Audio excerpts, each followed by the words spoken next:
श्री शिवाय नमस्तुभ्यम। दोस्तों, आप सभी लोगों को महाशिवरात्रि की बहुत बहुत हार्दिक शुभकामनाएं।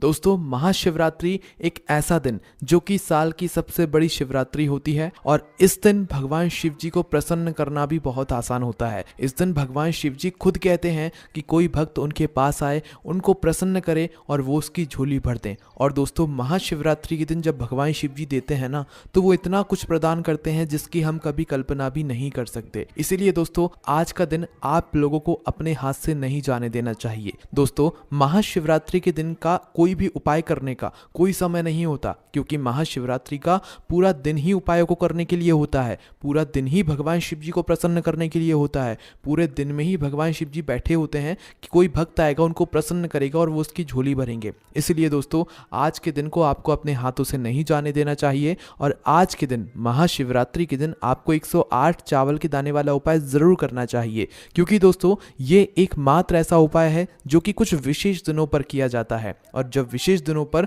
कुछ 108 चावल के दाने वाला उपाय जब हम करते हैं, तो हमारी जो भी मनोकामनाएं होती हैं वो पूर्ण होती हैं। तो अब दोस्तों, हम समझते हैं कि ये 108 चावल के दाने वाला उपाय आखिर करना किसको है, किस समय करना है और कैसे करना है। देखिए, ये वाला जो उपाय है ना, ये विशेष रूप से उस व्यक्ति को करना है जिस व्यक्ति को अपनी किसी भी प्रकार की मनोकामना को भगवान शिव जी से बोलना हो या अपने दिल की बात भगवान शिव जी तक पहुंचाना हो। तो भाई वह व्यक्ति इस 108 चावल के दाने वाले उपाय को कर सकता है। घर में ज़रूरी नहीं है कि भाई कोई एक ही व्यक्ति इस उपाय को करे, घर के सभी सदस्य भी चाहें तो भी वह इस उपाय को कर सकते हैं अपनी किसी भी एक मनोकामना की पूर्ति के लिए, है ना। तो भाई करना क्या है, देखो, इस उपाय को आपको करने का समय नहीं पूछना है, क्योंकि समय तो आज के दिन कुछ है ही नहीं। पूरे दिन भर में जब आपका मन करे, जब आप इसे 108 चावल के दाने वाले उपाय को कर लेना, ठीक है।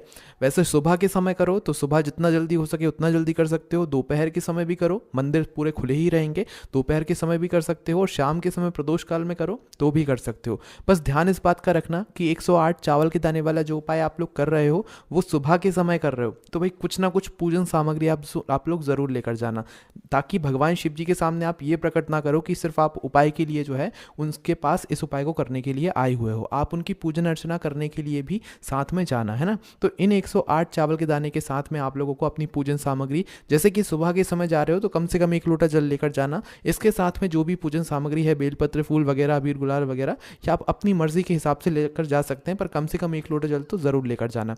उसी प्रकार से अगर शाम के समय इस वाले उपाय को कर रहे हो तो शाम के समय आप लोगों को क्या करना पड़ेगा कि भाई शाम के समय आप लोगों को जो है एक दीपक तैयार करके लेकर जाना पड़ेगा। क्या लेकर जाओगे? एक दीपक। अब वह दीपक कैसा होगा? वह दीपक दोस्तों आटे का होगा। आटा भी वो आटा होगा जिस आटे के अंदर आपने कुछ ना मिलाया हो। कई सारी माताएं बहनें ये सोच लेती हैं कि भाई हमने रोटियों के लिए आटा गूंदा और उसी आटे में से हम थोड़ा सा आटा लेकर एक दीपक बना लेंगे, क्योंकि एक ही तो बनाना है, कुछ 5-6 थोड़ा ना बनाना है। तो दोस्तों, हम आपको यहाँ पर बता दें कि जो उपाय में जो दीपक आप लोग बनाते हो या भगवान शिव जी के मंदिर में जो दीपक आप आटे के बनाते हो, वह दीपक कभी भी आप अपने रोटियों वाले आटे से मत लेना, क्योंकि उस आटे में आप लोग नमक मिलाते हो। और इस वाले आटे में, इस दीपक वाले आटे में कभी भी किसी भी चीज़ को नहीं मिलाया जाता, ना ही नमक को मिलाया जाता, ना कुछ मिलाया जाता है। सादा आटा लेकर उसके अंदर पानी डालकर उसे गूंद लिया जाता है और एक मीडियम साइज का दीपक तैयार कर लिया जाता है। दीपक भी ना ज़्यादा छोटा हो ना ज़्यादा बड़ा हो, इस प्रकार से बनाना कि वह जो दीपक है वह कुछ समय तक जल सके, है ना। उसके अंदर आप लोग गोल बत्ती रखना। गोल बत्ती दोस्तों अपने हाथों से बनाना शुरू कर दो आप लोग। जब भगवान शिव जी को हम प्रसन्न करना चाहते हैं तो भाई हमारे हाथों से बनी हुई सारी सामग्री उपाय में हम प्रयोग करें तो वो ज़्यादा बेहतर होता है, ठीक है। तो गोल बत्ती एक रख लेना, बाजार की भी चाहो तो वो आपके ऊपर है, रख सकते हो, है ना। इसके बाद में दोस्तों इसके अंदर शुद्ध देसी गाय का घी आप लोग डालोगे। यहाँ पर आप लोग प्रश्न बहुत करते हो कि भाई मतलब शुद्ध देसी गाय का घी नहीं है, क्या हम और कोई सा घी डाल सकते हैं? तो देखो, हमें हाँ बोलने में दिक्कत नहीं है, पर आपको उपाय का फिर उतना फल ही नहीं मिलेगा। इसलिए भगवान शिव जी के कार्यों में और विशेष रूप से महाशिवरात्रि के दिन तो भाई आपको शुद्ध देसी गाय का घी ही इस्तेमाल करना है। हम आपसे हमेशा बोलते हैं अपने घर में थोड़ा सा शुद्ध देसी गाय का घी रखा करो, क्योंकि इसी से आपके घर में बरकत आती है, धन समृद्धि भी बढ़ती है और आपके घर में खुशियां भी आपको प्राप्त होती हैं, ठीक है। और यही घी, शुद्ध देसी गाय का घी, भगवान शिव जी के कार्यों में और उपायों में भी प्रयोग किया जाता है ना। तो भाई आप लोगों को शुद्ध देसी गाय का घी इस दीपक के अंदर डाल लेना और इस दीपक को तैयार करके फिर अगर आप शाम के समय प्रदोष काल में उपाय कर रहे हो तो शिव जी के मंदिर पहुंच जाना है। दोपहर के समय कर रहे हो तो क्या करना है? दोपहर के समय कर रहे हो तो अपने साथ में एक बेलपत्र लेकर जा सकते हो या कुछ भी फूल वगैरह चढ़ाने के लिए लेकर जा सकते हो, कोई दिक्कत वाली बात नहीं है। पर कोशिश करना कि उपाय को करने से पहले थोड़ी बहुत भगवान शिव जी की पूजन अर्चना कर लो, उनके दर्शन कर लो, ठीक है। तो अब करना क्या है, जैसे ही आप लोग अपने 108 चावल के दाने यहाँ पर ले लेते लेते हो। अब यहाँ पर 108 चावल के दाने ये लेना कौन से है? क्या हमें बाजार से लेना है, क्या हमें घर से लेना है, क्या हमें बासमती लेना है, क्या हमें सादा लेना है? तो देखो सबसे आसान तरीका आपको हम बताते हैं कि 108 चावल के दाने वाला जो उपाय है, इस चावल के दाने में ना तो आपको सादा चावल लेने हैं ना बासमती लेने हैं। आपके घर के रसोई घर में जो चावल उपस्थित हो आपको वो चावल लेने हैं, चाहे वो सादा हो चाहे वो बासमती हो, कोई दिक्कत वाली बात नहीं है। तो भाई क्या काम करना है आप लोगों को इस उपाय को करने के लिए? अपने घर के रसोई घर में जाना है। रसोई घर में जाने के बाद आप लोगों को अपने घर के रसोई घर में जो भी चावल उपस्थित हो उस चावल में से जो है एक मुट्ठी या एक कटोरी चावल निकाल लेना है। ठीक है, चावल निकालने के बाद आप लोगों को क्या करना है कि भाई उस चावल में से जो है आप लोगों को अच्छे अच्छे 108 चावल के दाने निकाल लेने हैं, मतलब कि साबुत 108 चावल के दाने निकाल लेना है ना। अब दोस्तों ये जो चावल के दाने आप लोग निकाल रहे हो साबुत वाले, इसमें ध्यान रखना कि ये जो चावल के दाने हैं ये ना तो टूटे हुए हों, ना कटे पिटे हों, ना दाग वाले हों। इस बात का ध्यान रखना, क्योंकि भगवान शिव जी को कभी भी ऐसे चावल नहीं चढ़ते हैं।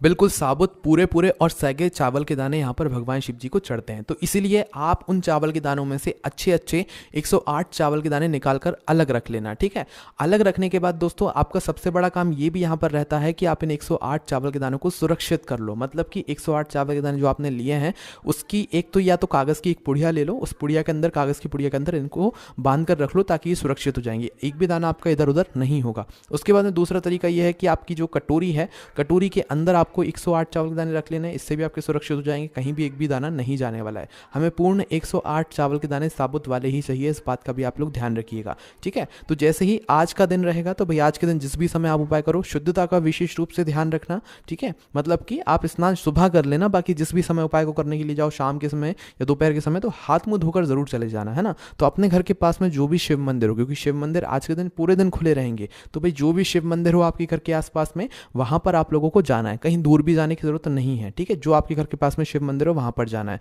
अब वहां पर जाने के बाद क्या करना है, सीधा क्या उपाय करने लग जाना है? नहीं, पहले जाकर भगवान के दर्शन करना है। भगवान को हमें यह प्रकट नहीं करवाना है कि हम सिर्फ अपने मतलब के लिए उनके पास आए, हम उनकी पूजन अर्चना करने के लिए उनके पास आए, उनको प्रसन्न करने के लिए उनके पास आए। ऐसा आपका मन का भाव होना चाहिए, ना कि मनोकामना पूर्ति का, है ना। मनोकामना हम बाद में बोलेंगे, पर आपका भाव ऐसा ही होना चाहिए। तो आपको करना क्या है, शिव जी के मंदिर में पहुंचे, शिव जी के आप लोग पहले तो जाकर दर्शन करो, उनको धोख दो। उसके बाद में आप अगर एक लोटा जल लेकर गए हो तो वो चढ़ाओ, जो भी पूजन सामग्री है उससे पूजन करो। दोपहर में अगर गए हुए हो तो भाई कुछ फूल वगैरह अपने साथ लेकर गए हुए हो तो उसे भगवान शिव जी पर पहले चढ़ाओ, उसके बाद में आप लोग उपाय करो। तो अब उपाय की हम शुरुआत करते हैं कि उपाय कैसे करना है। देखो, जो 108 चावल के दाने लेकर आप लोग अपने साथ में आए हो ना, इनको लेकर आप लोग भगवान शिव जी की शिवलिंग के पास में बैठ जाओ। पास में कहने का मतलब है कि सामने भी बैठ सकते हो, साइड में भी बैठ सकते हो, कोई दिक्कत वाली बात नहीं है ना।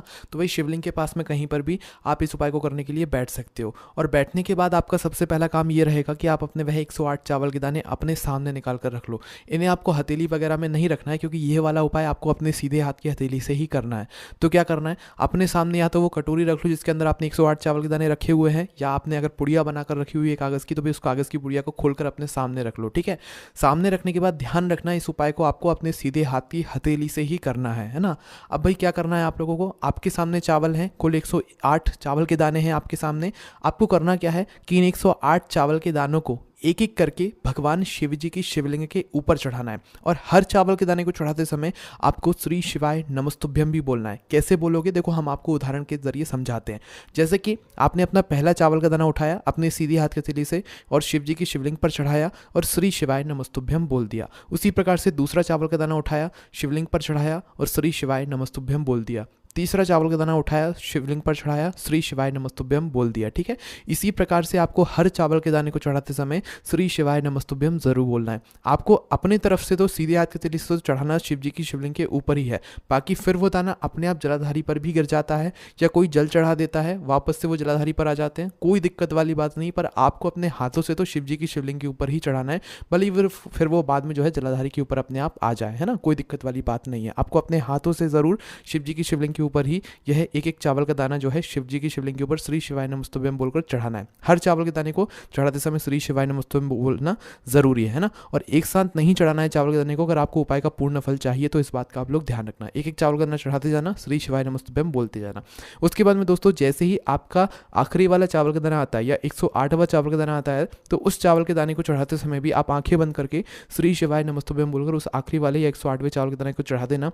और उस चावल के दाने को चढ़ाते समय आप लोग अपनी मनोकामना ज़रूर बोल देना। मतलब कि उस 108वें चावल के दाने को आपने शिवलिंग पर चढ़ाया, श्री शिवाय नमस्तुभ्यं में बोल दिया, उसके बाद में अपनी वह मनोकामना बोलना जिस मनोकामना के लिए आप लोग अपना ये वाला उपाय कर रहे हो। मनोकामना नहीं है, कोई दुख और परेशानी है, उसके लिए आप लोग ये वाला उपाय कर रहे हो तो अपनी वह दुख और परेशानी बोल देना। किसी काम को पूरा कराने के लिए ये वाला उपाय कर रहे हो तो अपना वह काम भगवान शिव जी से एक बार बोल देना और विनती कर लेना, ठीक है। तो भाई जैसे ही आप अपनी मनोकामना बोल देते हो भगवान शिव जी से, उसके बाद में वहीं पर पास ही में बैठकर भगवान शिव जी की शिवलिंग के पास में 2 मिनट आंखें बंद करके श्री शिवाय नमस्तुभ्यं का जाप कर लेना या भगवान शिव जी के नाम का जाप कर लेना और भगवान से विनती कर लेना आपकी जो भी मनोकामना हो उसके लिए। और वहां पर भगवान से प्रार्थना करके धूप देकर जो है आप उठकर अपने घर पर वापस आ सकते हो और यहाँ पर आपका ये वाला उपाय पूर्ण हो जाता है। दोस्तों इस उपाय को करने के बाद आपको इस उपाय का फल भी बहुत ही जल्दी मिलेगा, क्योंकि हम इस उपाय को साल की सबसे बड़ी महाशिवरात्रि के दिन कर रहे हैं और महाशिवरात्रि के दिन किए गए उपाय का फल हम आपको मतलब हमें जो है बहुत ही जल्दी मिल जाता है। इसलिए आप लोग इस वाले उपाय को जरूर करके देखना।